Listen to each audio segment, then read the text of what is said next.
মদিনার মানুষ তো ভয় করতে পারে, আমি আবু লুলুল ভয় করি না। আবু লুলুল বেঈমান একদিন মুসলমানদের রূপ নিয়ে, পোশাক পত্র নিয়ে, জুব্বা টুপি মাথায় দিয়ে ওই হযরত উমরের ওই মসজিদে যেখানে নামাজ পড়ে ওই একটা ভিতরে ছুরি নিয়ে, ওই কাপড়ের ভিতরে একটা ছুরি নিয়ে, দুধারি খুনসি নিয়ে আবু লুলুল মুসলমানদের রূপ নিয়ে, নামাজের মুত্তাকিনদের রূপ নিয়ে, নামাজের ফজরের নামাজের কাতার আগা কাতারে বসে আছে। হযরত উমর মদিনার রাষ্ট্রপতি ইমামতি করবে, উনি যে আবু লুলুল কেউ তো চিনতে পারেনি। বাপজন আমার শোনাচ্ছে না, কোন দুশ্মন যদি আমাকে ক্ষতি করতে চায়, যদি টুপি মাথায় দিয়ে যদি মসজিদে নামাজের আগা কাতারে থাকে, বুঝতে পারবা? বোঝা যাবে না। আবু লুলুল ইমাম আবু বকর হযরত উমরের পিছনে মুসলমানদের রূপ নিয়ে নামাজের ধারে বসে আছে। সব সাহাবী আসতেছে নামাজ পড়বে। আবু লুলুল মনে করছে এখন ছুরি মারা যাবে না, কারণ এখন মারলে সবাই চটকে উঠবে। না, হযরত উমর আগত নামাজের নিয়তটা বাঁধুক। আরে মদিনার রাষ্ট্রপতি হযরত উমর ইমামের জায়গায় দেয়া যখন আল্লাহু আকবার করি নিয়াত বানলেন, হাজার হাজার মুক্তাদি সাহাবেরা নিয়াত বানলেন। আবু লুলুল মনে করলো আমি তো নিয়াত বানবো না, আমার পজিশন হলো এই উমরকে তরবারটা ছুরিটা বাড়ি করি। তখন তুমি নিয়াত ছাড়ি দিবে না, কোনো মানুষ তো নিয়াত ছাড়ি দেবে না। তরবারটা বাড়ি করিয়া ওই ছুরিটা বাড়ি করিয়ে হযরত উমর সূরা ফাতিহা পড়িছে গো। এই সময় সূরা একটা ধরবে, ওই আবু লুলুল বেঈমান ওই সময় ছুরিটা বাড়ি করিয়া হযরত উমরের শরীরে এক করি 6 বার ছুরি মারি দিল। এই মুসলমান কেমন নামাজি মদিনার রাষ্ট্রপতি হয়ে এক করে 6 বার ছুরি মারি দিল। হযরত উমর ঢুলি পড়ল না, একের একাত নামাজ পড়ে দ্বিতীয় রেখাতে দাঁড়ে গেল। ওনার ছুরি যখন শরীরে মারে, সাথের মুত্তাকিন জেলা আছে কিছু সংখ্যা ভয় পেয়ে নামাজ ছাড়িয়ে দৌড় মারলেন। আর কিছু বলল রে মদিনার রাষ্ট্রপতির শরীরে কে দুশ্মন ছুরি মারতেছে, ওনাকে ধরি ফেলাইলেন। কিছুরা নামাজ অবস্থায় দাঁড়িয়ে আছে। হযরত উমর রাষ্ট্রপতি প্রথম রেখার নামাজ এইভাবে দাঁড়ালেন, দ্বিতীয় রেখাতে আর কেরাত পড়তে পারে না। ওই সময় একজন সাহাবী ছিলেন আব্দুর রহমান বিন রাফ রাদিয়াল্লাহু তাআলা, পিছনে উমরের দাঁড়িয়ে ছিল গো। হযরত উমর বলছে আব্দুর রহমান নামাজ নষ্ট করা যাবে না রে, দ্বিতীয় রেখা নামাজ তুমি ইমাম হয়ে পড়ে দাও। আব্দুর রহমান রাব দ্বিতীয় রেখা সূরা মিলিয়ে তাড়াতাড়ি নামাজটা ওই ফজরের নামাজে সালাম ফিরিলেন। হযরত আবু বকর হযরত উমর আর কাতারে থাকতে পারল না, রাষ্ট্রপতি বাইরে আসি ধারাম করি খারাপ অবস্থায় পড়িয়া গেলেন। আব্দুর রহমান নামাজের সালাম ফিরিয়ে দেখে আমার খলিফা রাষ্ট্রপতি হযরত উমর নামাজের কাতারের বাইরে কাঁদতেছে, শরীর দিয়ে রক্ত হয়ে গেছে। ওই সময় আবু লুলুল কে কেউ জন ধরি ফেলাইছিলেন। তখন আবু লুলুল ভাবিল রে আমার তেনারা বাঁচাইবে না, নিজের ছুরি দিয়া আবু লুলুল নিজেই তখন কতল হয়ে গেলে। জানে আমার তো জিন্দে কত কষ্ট দিবে, ওনার কাছে ছুরি নিয়ে নিজের ছুরি দিয়ে নিজে আবু মৃত্যুবরণ করলেন। সাহাবারা নামাজ শেষ করিয়ে হযরত উমরকে কান্দে করে বাড়ির দিকে নিয়ে রওনা হলেন। রক্তাক্ত হয়ে যাচ্ছে। হযরত উমরের জন্য সাহাবারা কান্দে পাগল হয়েছে। আল্লাহ, যে মদিনা রাষ্ট্রপতির কাছে কোনো মানুষ সামনে চাপতে পারে নাই, এই বেঈমান কোন দেশ থেকে আজকে আমার রাষ্ট্রপতির শরীরে ছুরি মারল। হযরত উমরকে যখন কান্দে করি ঘাড়ে করে যখন বাড়ির দিকে নিয়ে যায়, হযরত উমরের বড় ছেলের নাম ছিল আব্দুল্লাহ। আব্দুল্লাহ খবর পাইল তোমার আব্বার বলে কি হয়েছে রে। আব্দুল্লাহ বাড়ি থেকে দৌড়ায়, কে রে আমার আব্বা ক্ষতি করলো। আব্দুল্লাহ বাড়ির থেকে বিড়ি দেখে সবাই আসতেছে, ওনার বাড়ি মুখে তার বাবাকে ঘরের মধ্যে নিয়েছে।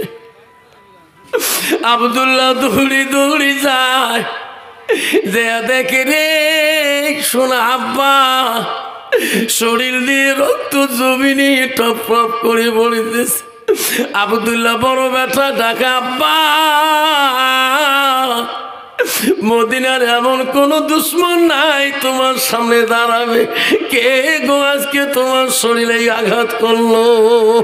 আব্দুল্লাহ কান্দি পাগল হয়ে যায়, আব্দুল্লাহ পাগলা হয়ে যায়। হযরত উমরকে বাড়িতে যখন রাখলো, সাহাবীরা সবাই পাগলা হয়ে গেল।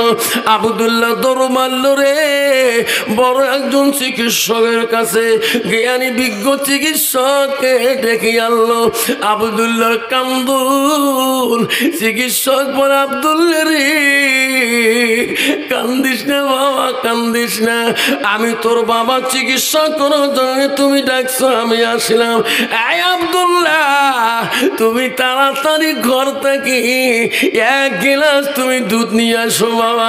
আব্দুল্লাহ দৌড়ি দিয়ে এক গিলাস দুধ আনলেন। ওই চিকিৎসক বললো, কবিরাজ বললো, আব্দুল্লাহ রে তোমার বাবাকে তুমি নিজ হাতে খাওয়া দাও। আব্দুল্লাহ নিজ হাতে হযরত উমর নিজের আব্বাকে খাওয়া দেয় দুধ। হযরত উমর দুধ খায়, মুখ দিয়ে দেখো যেদিকে তীরগুলা ঢুকছে গো, ছুরির আঘাত গুলে ঢুকছে গো, সেই ছুরির জায়গা দিয়ে দুধের সর গুলে ভিজা। কবিরাজ বলে, আব্দুল্লাহ রে আমি চিকিৎসা করতে পারবো না বাবা, বাবা তুমি আমার কাছে বলবা না, তোমার আব্বাকে দুধ খাইয়ে দিলে যেদিকে শরীর আঘাত লাগছে সেই দিকে দুধ বেড়েতেছে, আমি তোর আব্বা চিকিৎসা করতে পারবো না। আব্দুল্লাহ কান্দি পাগল হয়ে গেল, কোথায় বড় বিজ্ঞ চিকিৎসক পাবো রে, আমার আব্বাকে সুস্থ করতে হবে। এই বন্ধু সোনার চাল, আল্লাহর রাসূলের কাছে আব্দুল্লাহ ইবনে মাসউদ প্রশ্ন করলো, কুলতু সুম্মায়ু, নবী গো আল্লাহর ইবাদতের পরে আরো কোন আমল আছে নাকি? নবী বলল, কায়লা বিজুল ওয়ালিদাইনা, মা বাবার সঙ্গে সৎ ব্যবহার করাটা আল্লাহর কাছে সবচেয়ে বড় আমল। বর্তমান যুগে রে বাপ যদি বেমারি পড়ে রে, মা যদি বেমারি পড়ে, বেটার কাছে এক পেটা দুধ পর্যন্ত পায় না। বাপ ডাক্তার বলে তোমার বাবাকে দুধ খাওয়াইতে হবে, ওই বাবা এক সপ্তাহে এক পোয়া দুধও পায় না। আছে না? আল্লাহ বলছে বান্দা ইল্লা লিয়াবুদুন, আমার ইবাদতের পরে ওয়া বিল ওয়ালিদাইনি ইহসানান, তুমি তোর মা বাবার সাথে সৎ ইহসান করো, সৎ ব্যবহার করো। 90% যুবক আছে বর্তমান ডিজিটাল যুগে বউয়ের ভালোবাসা প্রেমে পড়ে নিজের বাবাটাকে ফকির বানাইছে, নিজের মাটাকে ফকিরে নি বানাইছে। রাস্তাঘাটে পথে মুসলমানের বৃদ্ধ মা বাবা ভিক্ষা করে, যেরকম ঠিক নবে ঠিক। দেখতে পারবেন হিন্দুদের মধ্যে একটা ভালো কি, ওনার মা বাবাকে পথে ভিক্ষা করতে দেয় না। আমার বাড়ির সামনে আমার হিন্দু মানুষের বাড়ি বেশিরভাগ, আমি কে আবো, আমার দাদিকে আমরা আবো কয়, দাদি কাহা কয় ভাই রে তোর কাহা তো বাড়ি থেকে বের দেয় না। আমি দেখছিলাম হিন্দু মানুষের একটা গুণ আছে, মা বাবা বুড়ে হলে মানুষের বাড়িতে যেতে দেবে না, কষ্ট হলো ছেলেরা আদর করবে, আমি যা খাবো আমার মাকে তাই খাওয়াবো। কিন্তু বর্তমান যুগের মুসলমানের ছেলে যখন বিবাহ বন্ধন হয়ে যায়, মা বাবা হাস করে বিবাহ দেয়, দেখবেন ওই বুড়া বাপ আর বুড়া মাটার কত কষ্ট হয়, যেরকম ঠিক নবে ঠিক। হ্যাঁ বান্দা মনে রাখিস, আল্লাহ বলে দিছে বান্দারে আমার ইবাদতের পরে ওয়া বিল ওয়ালিদাইনি ইহসানান, তুমি তোমার মা বাবার সঙ্গে সৎ ব্যবহার করো। 90% যুবক আছে জান্নাত তো দূরের কথা, আল্লাহ বলছে আমার ইবাদতের পরে ইবাদত করবো মা বাবার কাছে। কিন্তু বাবা নামাজ পড়লাম, টুপি মাথায় দিলাম, আল্লাহ আল্লাহ করলাম, জিকির করলাম, বহুত কিছু করলাম, মদিনা শরীফ গেলাম, কাবা শরীফ গেলাম, মা যদি একবার উফ শব্দটা করি ফেলায়, জীবনে জান্নাত তো দূরের কথা, জান্নাতের হাওয়া পর্যন্ত পাবা না। হাওয়া অত সহজ জান্নাত। আল্লাহ আব্দুল্লাহ দৌড় মারলেন, বাবাকে সুস্থ করতে হবে। মদিনায় শুনছিলেন বিজ্ঞ একজন চিকিৎসক আছেন। আব্দুল্লাহ চোখের পানি রে, আমার বাবাকে কি ক্ষতি করল রে। আব্দুল্লাহ মদিনায় যায়, এমন একজন জ্ঞানী চিকিৎসকের বাড়িতে যায়। আব্দুল্লাহ চোখের পানি দেখি চিকিৎসক বলে, কবিরাজ বলে, আব্দুল্লাহ তুমি কেন কাঁদছো বাবা? কইছো কবিরাজ ডাক্তার বাবু, আমার বাবাকে ক্ষতি হয়েছে, আমার বাবাকে দুশ্মন আক্রমণ করেছে, আমার বাবা বাড়িতে অসুস্থ, তোমার কাছে আসলাম চিকিৎসার জন্য। আব্দুল্লাহ চোখের পানি দেখি চিকিৎসক সহ্য করতে পারে না, বলে বাবা রে আব্দুল্লাহ কান্দিস না, আমি এখনই তোর সঙ্গে তোর বাড়ি যাব।